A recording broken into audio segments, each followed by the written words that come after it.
Isang magandang hapon po sa inyong lahat. Latest weather update po muli tayo ngayon. At ang hypnosis po natin, pinaka-latest po, ang mata po ng bagyong Super Typhoon Goring, no?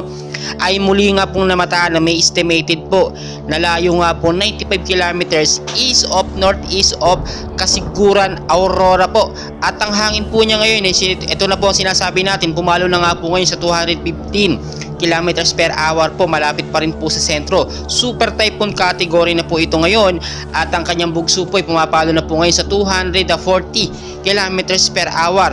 Pa southwestward pa rin po na kumikilos po sa bilis po na 10 kilometers per hour. Makikita nyo po sa ating pinaka live radar, no? Ito nga pong may bilog na yan. Nasa Super Typhoon category na nga po siya ngayon, which is 215 kilometers per hour. Meron pa po tayong binabantayan na panibago pa, no? Bagong active low pressure area dito nga po sa bandang silangang Mindanao, which is wala pa naman threat po or direktang epekto sa ating bansang Pilipinas. Tingnan nyo mabuti yung pinakamata ng bagyong Super Typhoon na Goring at makikita nyo po 215 kilometers per hour at nandito nga po siya sa bandang Central Luzon ngayon. At nakita naman natin, no, medyo malakas ang hangin nito, 215 kilometers per hour, pero ang ilang bahagi po ng Metro Manila ay tahimik po ngayon, hindi po nakakaranas ng pag-uulan. Ito po ang sinasabi natin na kapag ganitong wala tayong nararanasan na pag-ulan, biglang buhos po yan ng malakas.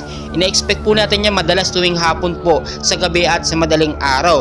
Kaya ngayon po, lagi po ako nagpapaalala, maging I'm ready po tayo sa mga posibilidad na mangyari dahil nga po meron tayong banta ngayon ng Super Typhoon Goring, which is ito nga po, no, nakataas ang storm signal number 1 hanggang signal number 3 nga po sa ilang bahagi po ng Metro Manila sa Luzon. Apektado rin po ngayon ng Visayas at Mindanao, no? Pinapalakas pa nga po yan ang sinatawag po natin na southwest monsoon or hanging habagat.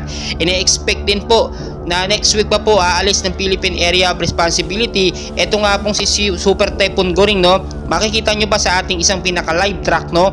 Ito po siya, dikit na dikit po siya, no, sa Luzon. At ngayon po, itignan talaga natin yung kanyang direksyon kung papalayo na nga ba ito. 215 kilometers per hour po ngayon, posible po itong pumalo agad sa 220 to 240 kilometers per hour yung lakas po ng hangin at lagi po yung malapit sa sentro. Tulad po ng sinasabi natin, no, maging ready po tayo, especially po sa mga bahaing lugar sa Metro Manila.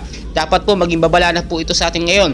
Mag-ingat po tayo sa pandatin po ng balakas sa pag-uulan sa mga lugar na matataas. Posible po magkaroon ng landslide kapag nagkaroon po ng tuloy-tuloy na pag-uulan, lalambot at lupa at guguho po ang lupa, magkakaroon ng landslide, no? Maging I'm ready po tayo and paki-share, like, subscribe and pahit na rin po ng notification bell para updated po kayo sa ating weather update at sa bagyong Super Typhoon Goring. Maraming salamat po.